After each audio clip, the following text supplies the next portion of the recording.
you, what excited you about kind of taking this story and kind of building it into your own? I mean, I love scaring people with movies. I think it's great fun. I mean, just building anticipation and building tension and building dread and kind of using sound and using camera angles and the light and everything. It's just such a joy to be able to, I mean, to make a living doing this. It's just a gift from, you know. So, no, I love creating this kind of environment, and we had wonderful characters from the script, and we had wonderful actors who could portray them. Yeah, and the monsters, of course. Oh my God, it's almost like, yeah. So the movie is filled with so many things. It has so, I feel like it's such a big journey from this very mundane little world and life they lead, and then into the ending, which is the climax, and it's huge and it's frightening, and it's just, yeah.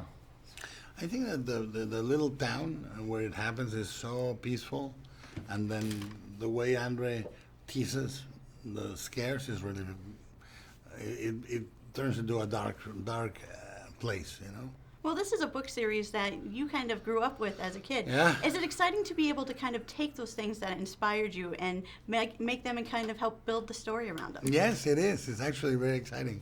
Creating the creatures seeing them physically on the set was very thrilling, you know. And I think the team of creators that sculpted and painted and applied that makeup, I mean, these are real physical actors with the makeup on and some digital enhancements, but they are so beautiful to look at that, you know, it's always fun to see them. It's like meeting an old friend from a very dark childhood.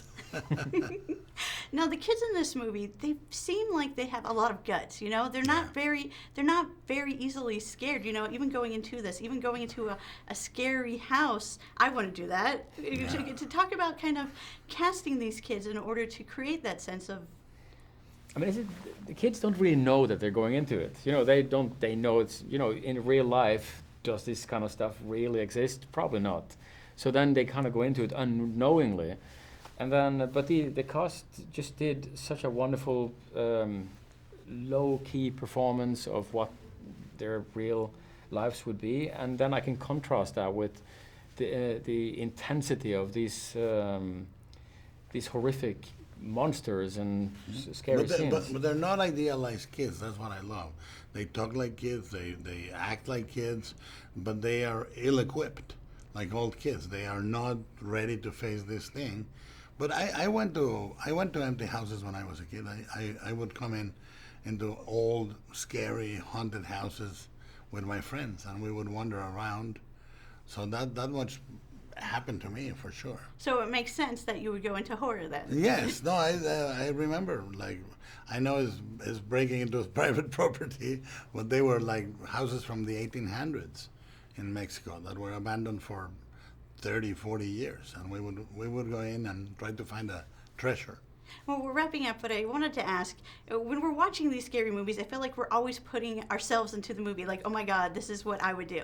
Did you guys ever have those type of moments, even when you were young, where you were watching a movie? Like, for me, it was Freddy Krueger. I always thought he was going to pull me through the bed, so I wouldn't sleep. Yeah. I wouldn't sleep in the middle. I wouldn't sleep on the side. Here was my sister. Here was stuffed animals. Here was some in the middle.